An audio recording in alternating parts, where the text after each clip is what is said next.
I mentioned earlier that I was naive when the Soviet Union fell. I really thought, now Americans will wake up, because everyone can see communism fails. Boy, was I wrong. Progressives said, well, maybe communism failed, but capitalism isn't so good. We need to come up with something in between. My fellow Americans, we have found a third way. I suppose you could say his third way is what we have today. Capitalism is allowed, but it's smothered in government. A doctor can run his own practice, but Obamacare sets the rules. Banks can invest in things, but they better obey every word in Dodd-Frank. Václav Klaus, who became Prime Minister of the Czech Republic after the Soviet Empire fell, said, the third way, it's the fastest route to the third world. I think he was wrong.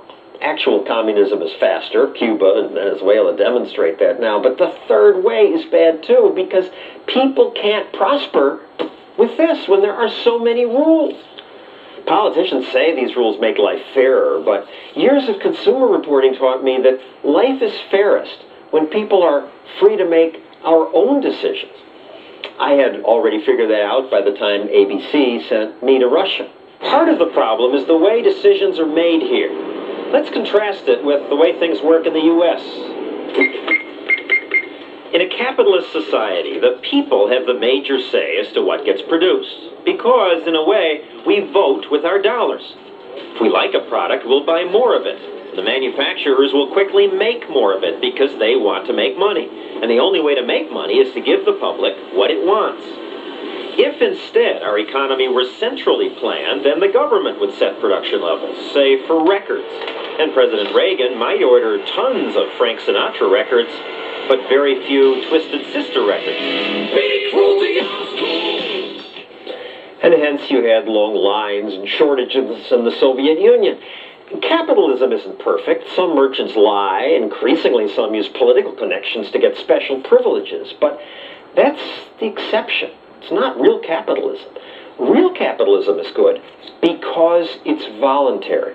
Transactions happen only when both parties are happy with them.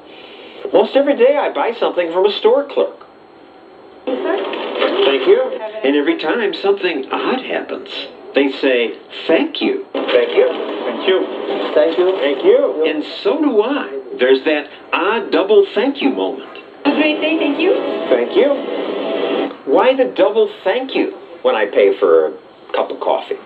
Because she wanted the dollar more than she wanted the coffee. And I wanted the coffee more than I wanted the buck. We both win, or the transaction doesn't happen. Today's leftists will claim that one party in that exchange exploited the other, and since Americans are taught that propaganda, if I ask the clerk or other customers, some would say, it's true, the shopkeeper exploited me, or I exploited the shopkeeper. But I think the automatic thank you moment tells the truth. The relationship is fair not because the two parties are equal, but because capitalism is voluntary, and so nothing gets sold unless each party thinks we came out ahead. The free market is voluntary. Government is force. Voluntary is better.